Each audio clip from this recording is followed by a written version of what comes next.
এসব এত কিছু কি এগুলো? আজকে বন্ধুরা আজকে আমরা দুপুরের মেনু দেখো কি কি দেখি এটা মাথায় চিকেন চাপ কি? দাঁড়া ভালো করে দেখাই ক্যামেরা ঠিক কর। উফ দেখেছো কালারটা শুধু দেখো। ও আজকে তো খাওয়া পুরো জমে যাবে। চিকেন চাপ গ্রেভিটা যা হয়েছে না, এখানে এক হাঁড়ি বিরিয়ানি। আচ্ছা মুমে পানি। এখানে আলু ভাজা কুমড়ো ভাজা বরবটি ভাজা, আমার ছেলের আজকে জন্মদিন। এখানে সেটাই তো বলবে কি উপলক্ষে হয়েছে। হ্যাঁ এখন খাচ্ছ কেন তুমি?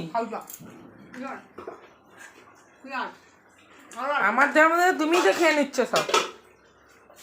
আর কি আছে? ও বাবা এখন আলুটা হচ্ছে হাইতে ধরেনি বলে আলুটা দিতে পারিনি। আমার পায়েসটা খুলে দেখো, মিষ্টিটা খুলে দেখে দিই। এই যে পায়েস ভাজার মাঝে লাল লাল পায়েস গুড়ের বাতাসা দিয়ে মিষ্টি 2 রকমের। ঠিক আছে টাটা করে দাও এবার। Tata bye bye.